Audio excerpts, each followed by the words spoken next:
తెలంగాణ రాష్ట్రంలో జూబ్లీహిల్స్ బైపోల్ ఎలక్షన్లో భాగంగా ఈరోజు రహమత్ నగర్ ప్రాంతాల్లో దాదాపు ఫ్లోర్ లీడర్తో అందరితో కలిసి అక్కడ ఉన్నటువంటి బీజేపీ కార్యవర్గాన్ని కలుపుకొని రాష్ట్ర మంత్రి అయినటువంటి కేంద్ర మంత్రులతో మాట్లాడి అక్కడ ఉన్నటువంటి సమస్యల మీద మాట్లాడేటువంటి కిషన్ రెడ్డి గారు ఉన్నారు. అక్కడ వారిని అడిగి తెలుసుకుందాం. సార్ చెప్పండి సార్, లాస్ట్గా అంటే గత ఎన్నికల్లో చూసుకున్నట్లయితే ఇక్కడ బీజేపీ కావచ్చు, టీడీపీ కావచ్చు, కాంగ్రెస్ ఉన్నటువంటి మాగంటి గారు, గోపి గారు గెలిచారు. అటు సునీత గారికి ఇచ్చిన తర్వాత వాళ్ళు వచ్చినటువంటి విమర్శలను మీరు ఎలా చూస్తారు సార్? ప్రధానంగా నేను వ్యక్తుల మీద విమర్శలు చూడను, కానీ జూబ్లీహిల్స్ ప్రజలకు సంబంధించినటువంటి వరకు ఇక్కడ వ్యక్తులుగా ఈ జూబ్లీహిల్స్ నియోజకవర్గానికి ఏం చేశారు, ఏం చేయబోతారు అనేటువంటిది ప్రధానమైనటువంటి అంశం. ఇక్కడ 10 సంవత్సరాలు మొన్నటి వరకు 11 సంవత్సరాలు బీఆర్ఎస్ ఎమ్మెల్యే ఉన్నాడు. అంతకుముందు 10 సంవత్సరాలు కాంగ్రెస్ పార్టీ అధికారంలో ఉంది. ఇప్పుడు మధ్యలో బీఆర్ఎస్ పార్టీ 10 సంవత్సరాలు ఉంది. ఇప్పుడు 2 సంవత్సరాలుగా మళ్ళీ కాంగ్రెస్ పార్టీ వచ్చింది. కానీ మా జూబ్లీహిల్స్ ఏ రకంగా వెనుకబడిందో, ఏ రకంగా వెనకేశారో, వెనుకబడిపోయిందో, వెనుక వేశారో ఈరోజు మనం చూస్తూ ఉన్నాం. దేశంలో ఎక్కడ లేని సమస్యలన్నీ జూబ్లీహిల్స్లో ఉంటాయి. కేసీఆర్ అయితే పెద్ద పెద్ద మాటలు మాట్లాడాడు. ఇది ఇంటర్నేషనల్ సిటీ, ఇది ఇస్తాంబుల్ చేసిన, న్యూయార్క్ చేసిన, సింగపూర్ చేసిన.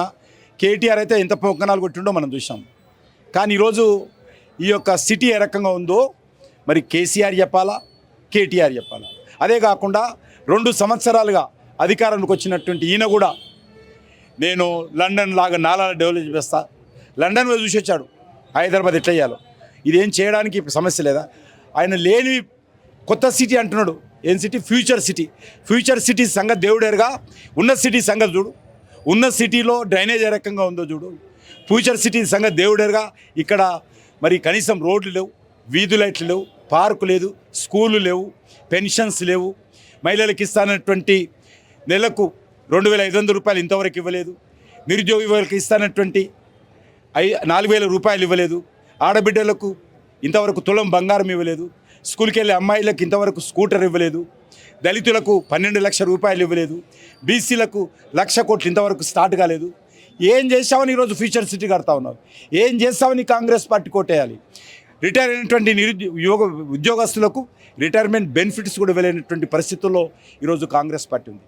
అందుకే ఖచ్చితంగా కాంగ్రెస్ పార్టీ కానీ బీఆర్ఎస్ పార్టీ కానీ జూబ్లీహిల్స్లో ఉన్నటువంటి సమస్యలకు జవాబుదారి ఏంటంటే ఆ 2 పార్టీలు. ఓకే, అయితే ప్రధానంగా కొత్తగా ఎన్నికైనటువంటి రామచంద్రరావు కావచ్చు, ఈ పార్లమెంట్ కాన్స్టిట్యూన్సీ ఉన్నటువంటి మీకు ఇది ఒక ఛాలెంజ్గా తీసుకుంటారా, లేకపోతే బీజేపీకి రానున్న రోజుల్లో ఇది గిఫ్ట్గా ఇవ్వబోతున్నారా ఈ ఉప ఎన్నిక? అంటే ఖచ్చితంగా బీజేపీ పక్కన పెడితే జూబ్లీహిల్స్ ప్రజల బాధ్యత, తమ సమస్యలు ఏవైతున్నాయో, తమ ఇబ్బందులు ఏవైతున్నారో, అయితే మురికి కూపంలో ఉన్నారో ప్రజలు ముందుకొచ్చి ఈ 2 పార్టీలకు ఎమ్మెల్యేలుగా ఉన్నటువంటి గతంలో బీఆర్ఎస్ పార్టీ కానీ, గతంలో కాంగ్రెస్ పార్టీ కానీ, ఇప్పుడు అధికారంలో ఉన్నటువంటి కాంగ్రెస్ పార్టీ ప్రభుత్వానికి వ్యతిరేకంగా స్పందించాలా.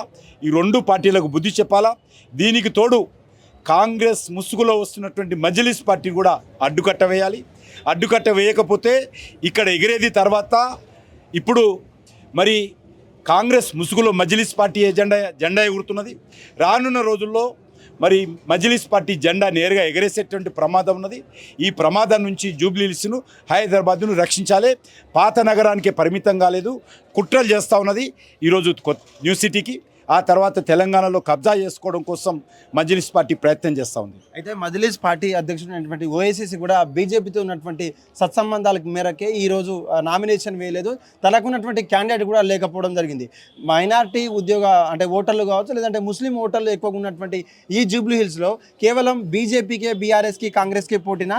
మజ్లిస్ ఎందుకు లేవడం అంటే ఎందుకు లేదంటారు సార్ మీరు? మజ్లిస్ పార్టీ బీఆర్ఎస్ అధికారంలో ఉన్నప్పుడు బీఆర్ఎస్ జెండా మోసింది. ఈరోజు కాంగ్రెస్ జెండా మోస్తూ ఉంది. ఈరోజు మజ్లిస్ పార్టీ అభ్యర్థి కాంగ్రెస్ జెండా మీద కాంగ్రెస్ ముసుగులో వస్తూ ఉన్నాడు.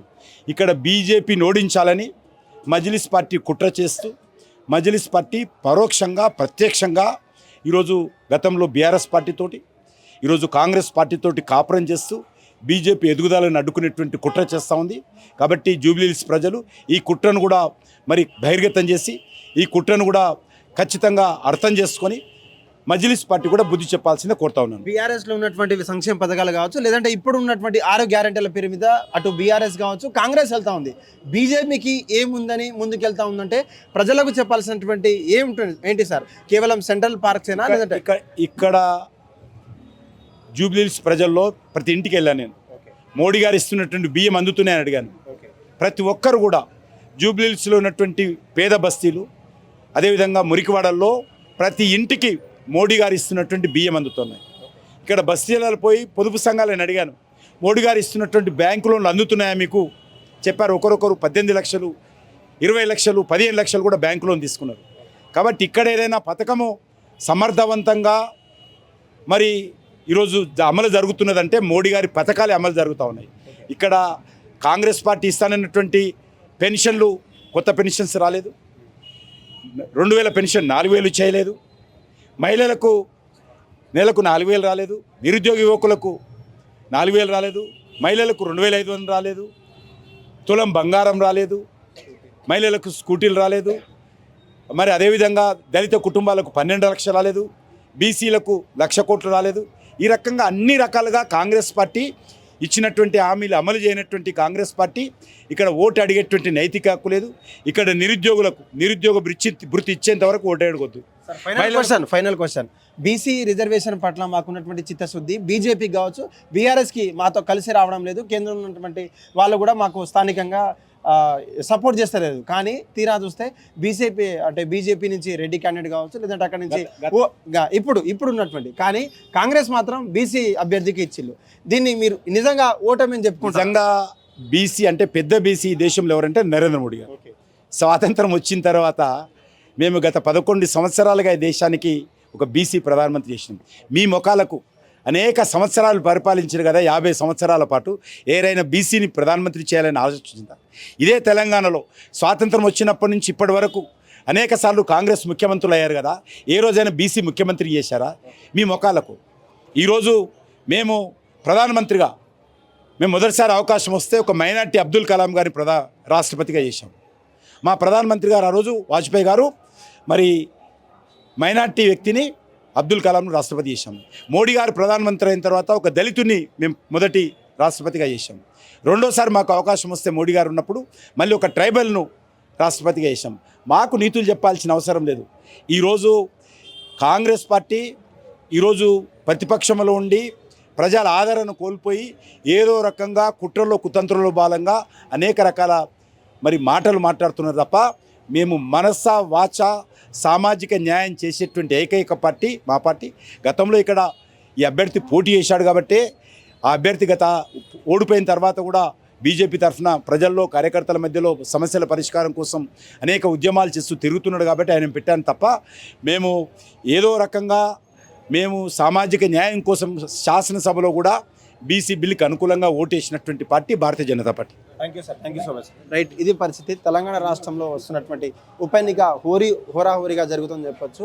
మరీ ముఖ్యంగా బీజేపీ ఫ్లోర్ లీడర్లు కావచ్చు, లేదంటే అటువంటి నాయకులతో అంతా కూడా ఈరోజు రహమత్ నగర్లోని ప్రాంతాల్లోని తన పాదయాత్ర కూడా సక్సెస్ఫుల్ చేశారు. మరీ ముఖ్యంగా ప్రతి ఇంటికి వచ్చినటువంటి నేను గడప గడపకు వెళ్తుంటే నన్ను హారతులు పట్టి ఆహ్వానిస్తూ సుస్వాగతం పలుకుతున్నటువంటి మహిళలకు కావచ్చు, లేదంటే ట్రిపుల్ తలాక్ అనే ఒక విషయపూరితమైనటువంటి దాని నుంచి బయటపడేసినటువంటి మహిళా మూర్తులు కావచ్చు, లేదంటే మైనారిటీ ముస్లిం సోదరులంతా కూడా మమ్మల్ని హక్కున చేర్చుకునేటువంటి పరిస్థితి కనిపిస్తూ ఉంది. ఖచ్చితంగా జూబ్లీహిల్స్ ఉప ఎన్నికకు సంబంధించినటువంటి ఓట్లంతా కూడా మాకే పడతాయని చెప్పేసి పూర్తి విశ్వాసంతో ఉన్నాం. ప్రజలు కూడా మోడీ గారి నేతృత్వంలో ఉన్నటువంటి బస్తీ దవాఖానాలు కావచ్చు, లేదంటే ఆయుష్మాన్ పథకం లాంటివి కావచ్చు, లేదంటే ఆ మహిళా సంఘాలకు కావచ్చు, లేదంటే ఇక్కడ ఉన్నటువంటి అనేకమైనటువంటి కార్యకలాపాలు బీజేపీ ప్రభుత్వం ఇచ్చింది.